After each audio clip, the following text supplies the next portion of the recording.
I mean, to be honest, I don't know the details of the law, so I haven't sat down and read the papers and actually what is filed. But what it seems to me is that you just got a bunch of disgruntled fighters. Their careers didn't pan out the way they wanted to. They didn't make the amount of money that they wanted to, and now they're, now they're trying to take it out on the UFC.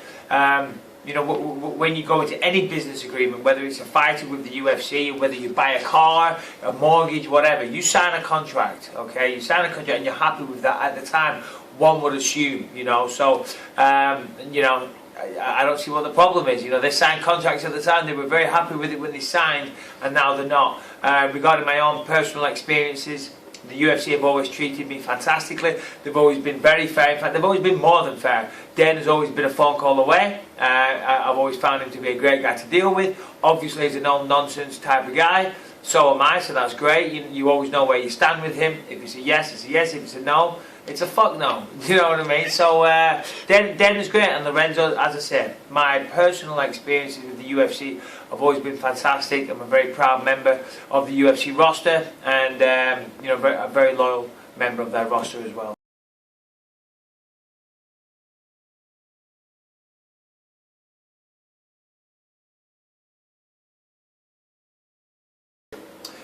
I want to start off first of all by saying that over the years I've had some very, very good sponsors, and without going into the list of them, thank you very much to those guys, because as fighters we need sponsors, Of course.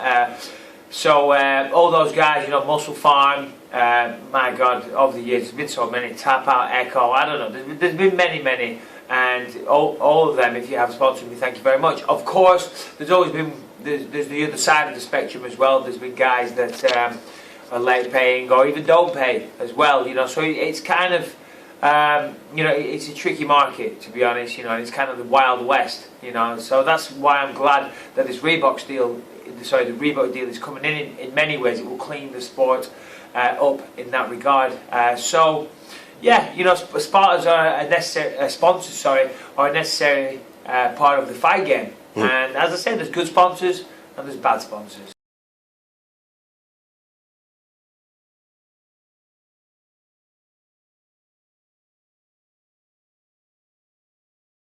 Yeah, well, to be honest, I want to do it all. I'm still fighting. That's primarily my focus right now, and I've hopefully got a few more years left in me at the top of the game. So my body certainly feels great, and I certainly feel like I won't be making an exit anytime soon. But obviously, if you have an ounce of intelligence about you, then you know that obviously you can't fight forever, and you've got to try and develop an exit strategy, which I have been doing for a while, and I've got some very supportive people around me that are helping me out in that regard. I've been doing a lot of work with Fox for the UFC. That's been going very, very well. So without going into details. So yeah, that's going very well. I'm very happy with that, and hopefully I can continue doing that for a long time after fighting. As I said, they seem to be very happy with the work that I do, so I think I should be able to. Of course, I want to open a gym, I want to train fighters, I want to have a fight team, I want to do that. I've done some acting stuff as well. I've got another project coming up in the pipeline. So, between my analyst work, between running a gym, training fighters, a bit of acting here and there, pardon me, 3 kids, I hopefully will have my hands full and hopefully enough money to pay the bills. Will we ever see you as a Dirty Den type character on UK TV? I think I make a pretty good Dirty Den. I think you will, spot on. Everything that I've done acting-wise has always been a bad guy, and I've died in everything I've done. So, there you go.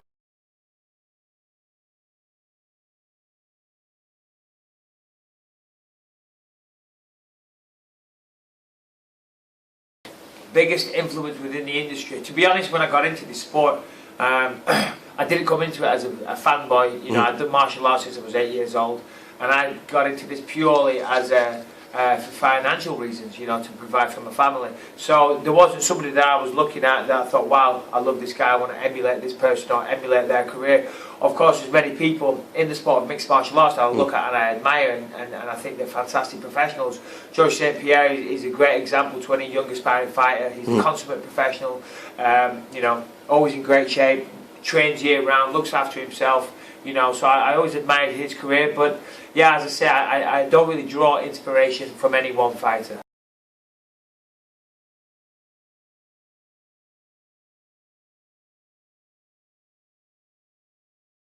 dream fight to be involved with right now for me would be Chris Weidman. Yep. You know, I want to fight that guy so badly. You know, I really wanted to fight Anderson Silva, but to be honest, after the Nick Diaz fight, that didn't excite me. And then after the results of the drug test after the Nick Diaz fight, that even disappointed me further. Yeah. So that's not really something I'm pursuing right now. Obviously, I've got a fight coming up with CB Dollaway. I want to win that, maybe get a couple more wins, and then who knows? Hopefully, fight for the title. So Chris Weidman is the answer.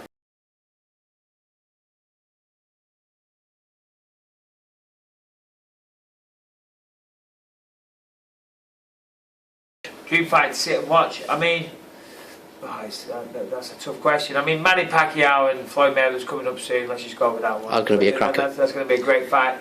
MMA, I don't know. That changes every week. There's so many great fights.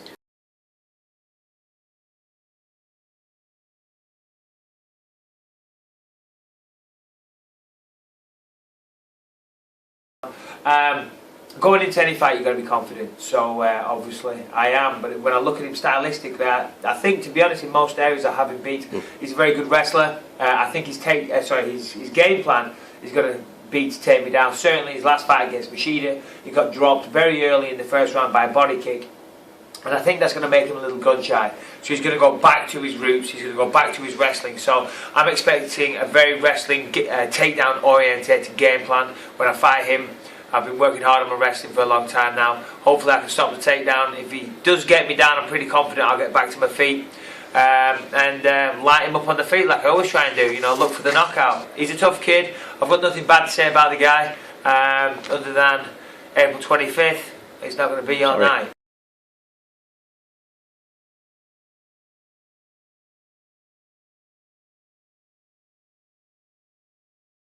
Yeah, you know, obviously the UFC had a big, press conference last week and announced a lot of changes, a lot more testing, harsher penalties, for the people that are caught, and that's fantastic, but still, I think there's going to be, there's a lot of people that want a shortcut, a lot of people that want to cheat, a lot of people that don't have the confidence in their own ability. It's still going to be a problem, and we're still going to find people getting caught, but the UFC are going to be doing the right things now. As I said, more testing out of competition and harsher penalties have to be a deterrent. In the past, it was maybe a 9-month ban. Some people only fight once a year anyway, so that's not really a deterrent. The problem is, how deep rooted is the problem? I mean, I don't know. I mean, I look at a lot of guys. I train all the time. I eat a pretty healthy diet all the time. And I look at some guys and I wonder how they have the physiques that they have, because, as I say, I've done this my whole life and I look after myself. And, whilst I'm in decent shape, you can just tell the amount of cardio that's involved with what we do, the cardio-based training. You don't really put on that muscle mass, that some fighters do carry. Obviously, I don't want to tar everybody with that same brush if they're in great shape, but it's no, it's not a shock when Hector Lombard tested positive, is it? So you see the point I'm trying to make.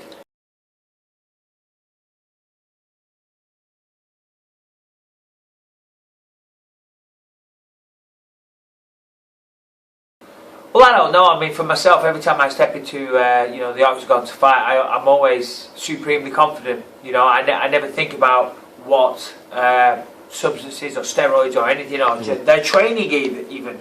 I'm confident in my ability and in my ability to win the fight. So it doesn't really matter. Of course, afterwards, you hear about the failing tests and this and that. Then you think, oh yeah, that kind of changes things. And I mean, it was no shock. That Vitor Belfort, has failed many a test, and he was on TRT. I mean, the thing with testosterone replacement therapy, people said they needed it. The doctors said they had to be on TRT to be able to perform. And I could be getting my stats wrong here, so if I am, I apologise. But I think that a normal person's testosterone ratio is 1:1. If you were on TRT, it was allowed to be 6:1, 6 times the normal amount of testosterone. So, but these guys said they needed it; they had to be on it. Then they outlawed TRT, and now they're still fighting. Well, I thought you needed TRT. I thought you couldn't compete without it. Vitor Belfort's fighting for the title against Chris Weidman pretty soon. I thought he could not compete without TRT. When I fought him, he was on TRT. He had 6 times the normal amount of testosterone. That is certainly an unfair advantage, and he's a piece of shit. And anyone that takes steroids can kiss my ass.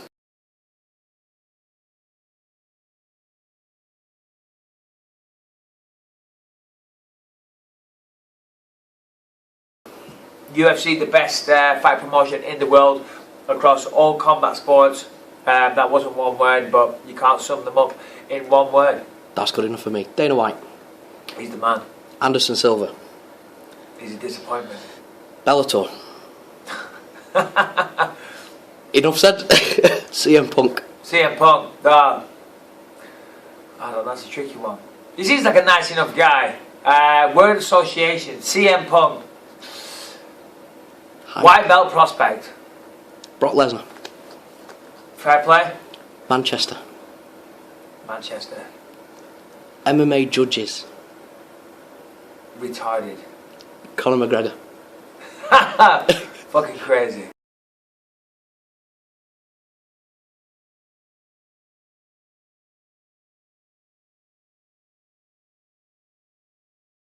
Well, of course, I'd like to thank the UFC. They've always been great. My family, all my coaches over the years, Paradigm Sports Management, Daz Morris here, Muscle Farm. Just, you know, I mean, over the years there's been many, many people. They know who they are, and I thank them all.